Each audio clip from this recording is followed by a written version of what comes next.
ইসলামের জন্য, ইনসাফ সমাজের জন্য হাদিকে শাহাদাত বরণ করতে হয়েছে, বাতিলের সামনে আপোষ করে নাই। ঠিক কিনা জোরে বলেন। ইসলামের জন্য সর্বপ্রথম আমার রাসূলকে তায়েফে রক্ত দিতে হয়েছে, বাতিলের সামনে আপোষ করে নাই। এই ইসলামের জন্য হাসান হুসাইনকে কারবালার ময়দানে শাহাদাত বরণ করতে হয়েছে, বাতিলের সামনে আপোষ করে নাই। এই ইসলামের জন্য ইমাম আহমদ ইবনে হাম্বলকে দুর্রার আঘাত খেতে হয়েছে, দুর্রার আঘাতে ছুটে সতর খুলে গেছে, আসমান থেকে ফেরেশতারা এসে ইমাম আহমদ ইবনে হাম্বলের ইজ্জতের হেফাজত করেছে, বাতিলের সামনে আপোষ করে নাই। এই ইসলামের জন্য সম্রাট আকবরের বিরুদ্ধে মুজাদ্দিদ আলফে সানিকে মোকাবেলা করতে হয়েছে, বাতিলের সামনে আপোষ করে নাই। এই ইসলামের জন্য মাহমুদ হাসান দেওবন্দিকে আন্দামান দ্বীপে মাল্টার কারাগারে বন্দী হতে হয়েছে, বাতিলের সামনে আপোষ করে নাই। এই ইসলামের জন্য হুসাইন আহমদ মাদানিকে মোকাবেলা করতে হয়েছে, বাতিলের সামনে আপোষ করে নাই। এই ইসলামের জন্য শামসুল হক ফরিদপুরি রহমতুল্লাহ আলাইহিকে মোকাবেলা করতে হয়েছে, বাতিলের সামনে আপোষ করে নাই।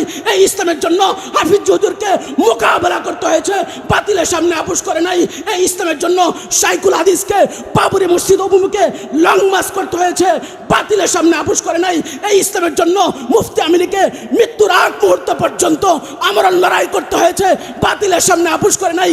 এই ইসলামের জন্য কায়েদে মিল্লাত আল্লামা বাবু নগরী সাহেবকে মোকাবেলা করতে হয়েছে, বাতিলের সামনে আপোষ করে নাই। এই ইসলামের জন্য আল্লামা মামুনুল হককে জেল কাটতে হয়েছে, বাতিলের সামনে আপোষ করে নাই। এই ইসলামের জন্য, ইনসাফ সমাজের জন্য হাদিকে শাহাদাত বরণ করতে হয়েছে, বাতিলের সামনে আপোষ করে নাই। ঠিক কিনা জোরে বলেন।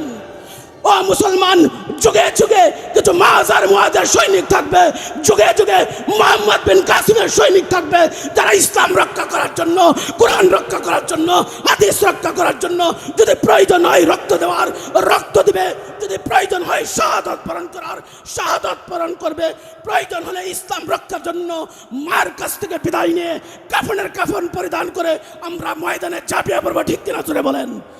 তারপরে ইসলামকে রক্ষা করবো। ঠিক কিনা জোরে বলেন। এবং আমাদের প্রতিবেশী রাষ্ট্রদেরকে আমরা বলে দিতে চাই, ৫৬,০০০ বর্গ মাইলের দিকে তাকিয়ে রয়েছে, এই জায়গায় ২০ কোটি যুবক রয়েছে, তারা বুক পেতে দিবে, বুক পেতে দিয়ে ইঞ্চি ইঞ্চি মাটি হেফাজত করবে। ঠিক কিনা জোরে বলেন।